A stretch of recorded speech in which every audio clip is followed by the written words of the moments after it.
ഹരി ഓം. ശ്രീ ലളിതാ സഹസ്രനാമത്തിലെ അടുത്ത നാമമാണ് 112ാമത്തെ നാമമായ ഭവാനി. ഭവാനി ഭാവനാഗമ്യ ഭവാരണ്യകുഠാരിക ഭദ്രപ്രിയ ഭദ്രമൂർത്തിർ ഭക്തസൗഭാഗ്യദായിനി. ഇതാണ് ആ ഈരടി. ഭവാനി, ഭവം, ഭവാനി. ഭവം എന്ന് പറയുന്ന ഭവൻ എന്ന് വിളിക്കുന്നത് ശിവനെയാണ്. അപ്പോൾ ഭവാനി എന്ന് പറഞ്ഞാൽ ശിവാനി, ശിവൻ്റെ പത്നി എന്നാണ് അർത്ഥം. അപ്പോൾ ശിവൻ്റെ പത്നി ആയതുകൊണ്ട് ഭവാനി. ഭവം എന്ന് പറഞ്ഞാൽ നിരന്തരമായി സംഭവിക്കുന്ന ജനനവും മരണവുമാണ്. ജനന മരണങ്ങളെന്ന് പറയും. നമ്മളൊന്ന് ജനിച്ചു, കുറേ കാലം ജീവിച്ചിരുന്നു, മരിച്ചു, വീണ്ടും ജനിക്കുന്നു, പുനർജന്മം. അങ്ങനെ കുറേ കാലം ജീവിച്ചിരുന്നു, പിന്നെയും മരിക്കും. ഇത് എണ്ണമറ്റ വർഷങ്ങളായി, അനേക കോടി ജന്മങ്ങളായി നമ്മൾ ചെയ്തുകൊണ്ടിരിക്കുന്നതാണ്.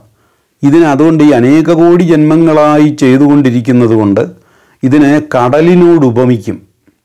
അങ്ങനെയാണ് ഭവസാഗരം എന്ന് പറയുക. ഭവം എന്ന് പറഞ്ഞാൽ ഭവിക്കുക, വീണ്ടും വീണ്ടും ജനിക്കുക. അപ്പോൾ വീണ്ടും വീണ്ടും ജനിക്കുന്നതിന് കാരണക്കാരനായവനാണ് ഭവൻ. അതുകൊണ്ട് ശിവനെ ഭവൻ എന്ന് വിളിക്കും. ശിവാനി അല്ലെങ്കിൽ ദേവിയെ വിളിക്കുന്നത് ഭവാനി എന്നാണ്. അപ്പോൾ ഞാൻ നേരത്തെ പറഞ്ഞതുപോലെ നമ്മുടെ ഈ പ്രപഞ്ചത്തിൽ നമ്മൾ കാണുന്ന പ്രാണ ഊർജം രണ്ട് രീതിയിലുണ്ട്. ഒന്ന് നിശ്ചലമായിട്ട് കിടക്കുന്നത്, രണ്ട് പ്രകടമാകുന്നത്. എപ്പോഴും എനർജി പ്രകടമായി എന്ന് വരില്ലല്ലോ. ഇപ്പോൾ ഉദാഹരണത്തിന് വിറകിൽ തീ ഉണ്ട്, പക്ഷേ അത് പ്രകടമല്ല. നമ്മൾ തീ കൊളുത്തുമ്പോൾ അത് കത്താൻ തുടങ്ങും, അതിലുള്ള തീ ഭയങ്കരമായിട്ട് ആളിക്കത്തും, അപ്പോഴത് പ്രകടമാകുന്നു.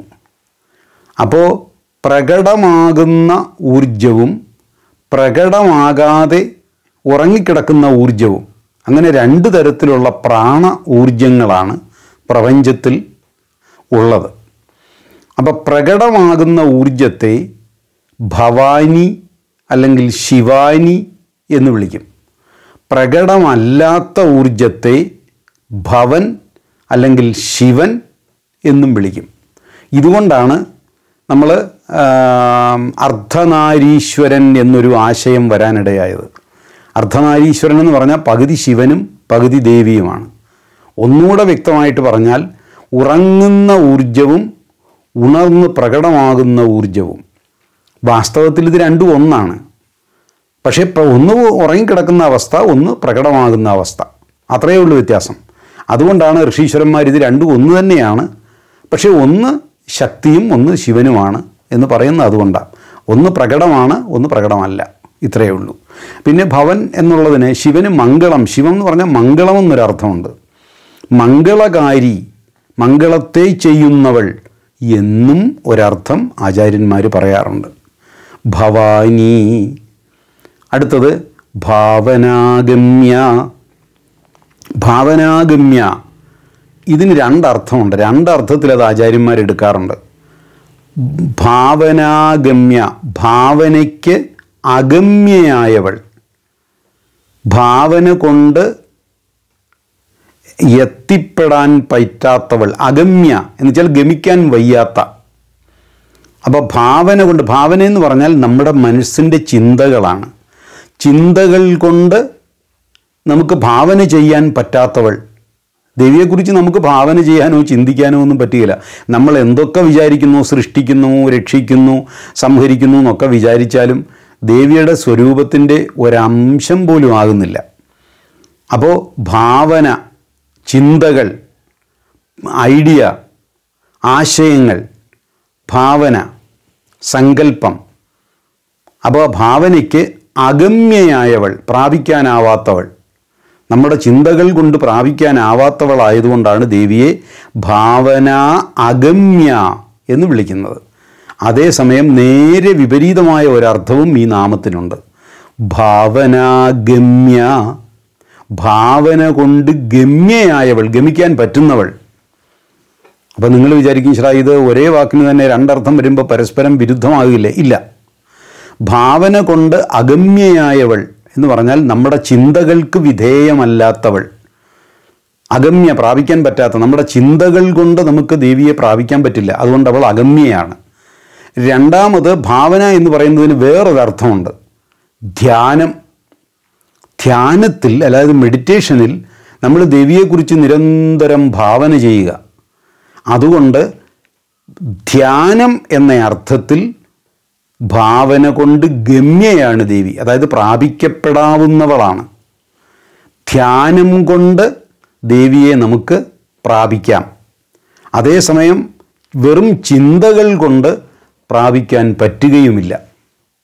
വെറും ഭാവന കൊണ്ട് പ്രാപിക്കാൻ പറ്റില്ല. ഈ രണ്ടർത്ഥവും ഈ ഒരു നാമത്തിൽ ആചാര്യൻ ഒതുക്കിയിരിക്കുകയാണ്. ഭവാനി ഭാവനാഗമ്യ ഭവാരണ്യകുഠാരിക. ഭവം, അരണ്യം, കുഠാരിക. ഭവം എന്ന് പറഞ്ഞാൽ ഞാൻ മുൻപേ പറഞ്ഞതുപോലെ ജനന മരണങ്ങളാകുന്ന ചങ്ങല. ഒന്ന് ജനിക്കുന്നു, കുറേ കാലം ജീവിച്ചിരിക്കുന്നു, മരിക്കുന്നു, വീണ്ടും ജനിക്കുന്നു, ജീവിച്ചിരിക്കുന്നു, മരിക്കുന്നു. എത്രയോ കോടി ജന്മങ്ങളായി നമ്മളിതൊക്കെ ചെയ്തുകൊണ്ടിരിക്കുക. അപ്പോൾ ഇതിനെ ഒരു വനത്തിനോടാണ് ആചാര്യൻ ഉപമിക്കുന്നത്. ഭവാരണ്യം, അരണ്യമെന്ന് പറഞ്ഞാൽ വനം. ഭവാരണ്യം, ജനന മരണങ്ങളാകുന്ന അരണ്യം, വനം. ഭവം എന്ന് പറഞ്ഞാൽ ജനന മരണങ്ങൾക്ക് പറയുന്ന പേരാണ്. നിരന്തരം ജനിക്കുകയും മരിക്കുകയും ചെയ്യുന്ന അവസ്ഥയ്ക്ക് പറയുന്ന പേരാണ് ഭവം. ഭവാബ്ധി, ഭവസാഗരം, സംസാരം, സംസാരസാഗരം എന്നൊക്കെ പറയുന്ന ഒരേ അർത്ഥത്തിലാണ്. നിരന്തരമായ ജനന മരണങ്ങൾക്ക് പറയുന്ന പേരാണ് ഭവം. അപ്പോൾ അതിനെ വലിയൊരു വനത്തോട് ഉപമിച്ചിരിക്കുകയാണ് ആചാര്യൻ. കാരണം വനത്തിനകത്ത് ഇടതൂർന്നാണ് സസ്യജാലങ്ങളുള്ളത്. നമുക്കൊരാശയവും വനത്തെക്കുറിച്ച് പറ്റില്ല. അപ്പോൾ ഈ സംസാരസാഗരത്തെ, നിരന്തരമായ ജനന മരണങ്ങളെ ഒരു കാടിനോട് ഉപമിച്ചിരിക്കുക. അപ്പോൾ ജനന മരണങ്ങളാകുന്ന വനം, അതാണ് ഭവാരണ്യം. ആ ഭവാരണ്യത്തിന് കുഠാരിക. കുഠാരമെന്ന് പറഞ്ഞാൽ മഴു. മഴു കൊണ്ടാണല്ലോ നമ്മൾ വനം വെട്ടുന്നത്. അപ്പോൾ ഹേ ദേവി, നീ ജനന മരണങ്ങളാകുന്ന ഈ മഹാവനത്തിന് മഴുവാണല്ലോ. അതായത് ഈ വനത്തെ നീ ഇല്ലാതെയാക്കുന്നവളാണ്, വെട്ടി നശിപ്പിക്കുന്നവളാണ്. ഞങ്ങളുടെ ജനന മരണങ്ങളാകുന്ന മഹാവനത്തെ വെട്ടി നശിപ്പിക്കുന്ന മഴുവാണ് ദേവി അവിടുന്ന് എന്നാ പറയുന്നത്. ഇത് നമ്മുടെ ഓർമ്മയ്ക്ക് വേണ്ടി, ദേവിക്കറിയാം ദേവിയാണ് ഇത് നശിപ്പിക്കുന്നതെന്ന്. നശിപ്പിച്ച് നിങ്ങൾക്ക് സ്വാതന്ത്ര്യം തരുന്നത്, ദേവിയെ പ്രാപിക്കാൻ ഇടവരുത്തുന്നത്, ഇതൊക്കെ ദേവി തന്നെയാണെന്നുള്ളത് ദേവിക്കറിയാം. നമുക്ക് അറിയാൻ വയ്യാത്തത്. അപ്പം നമ്മളിത് ചൊല്ലുമ്പോൾ നമ്മുടെ മനസ്സിൽ തന്നെ ദേവിയെക്കുറിച്ചുള്ള ഓർമ്മകൾ സ്ഥായിയായിട്ട് വരും. അതിനുവേണ്ടിയാണ് നമ്മളിത് ജപിക്കുന്നത്. ദേവിക്ക് ഗുണം വരാനല്ല, നമുക്ക് ഗുണം വരാൻ വേണ്ടിയാണ്. ഹരി ഓം ഹരി.